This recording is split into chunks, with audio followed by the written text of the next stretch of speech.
my baby. I wrote this book in 2012. A teacher, actually during that time I was actually an administrator. And I was an administrator at a alternative school. So this school was for kids that had been kicked out of the regular school population, and a lot of these kids never went back. And I would have the pressure people would always say, you know, when they knew me, they'd be like, you need to tell your story. And I didn't want to, because I was actually ashamed of my story. It was nothing I was proud of, but some people saw strength in just the way that I bounce back and I don't let things hold me down. So I had these little girls in my office just crying and just going through the things they were going through at home, and I would have these young men getting hauled off to jail. And I was convicted in the spirit to say, you know what, you've got to tell your story to let them know that it's gonna be okay. So it was one spring break in 2012, and I had the pressure, like I felt like it was the spirit, like get up and write the book, like literally, get up and write the book. And I was obedient to it. So I got up and I started typing and just like things that I hadn't even dealt with personally in my life, because I think we learn to bury it in the past, we put it in the back of our minds, and we just keep fighting and keep moving forward. So even as a young woman, you know, during that time, it was certain things I had not dealt with.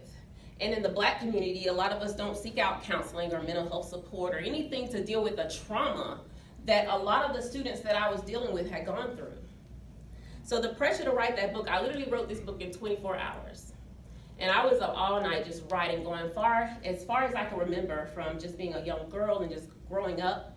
And when I got to certain chapters, the tears would flow. I would get to certain chapters and I'm like bursting out laughing. So it was just like a whole roller coaster of my story. So it's my memoir of my story, and it's called The Cards of Life. When all hope is gone, you've got to trust and believe.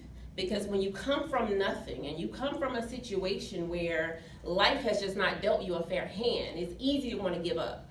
It's easy to want to throw in your hand in the deck and say, I don't want to even play anymore. But the second part of that is you've got to trust and believe. You got to know that God created you for a purpose, that you have something great on the inside of you, and that you've got to keep fighting to pull that out until you begin to trust and believe that that goal, that dream is obtainable to you.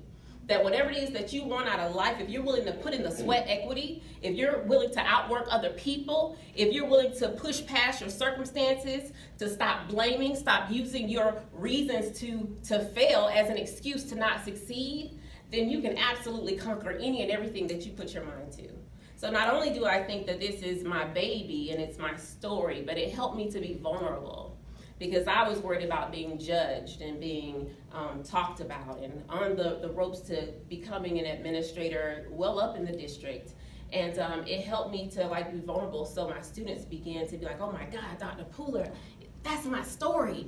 That, like, if you can, like, it made them feel like it's possible.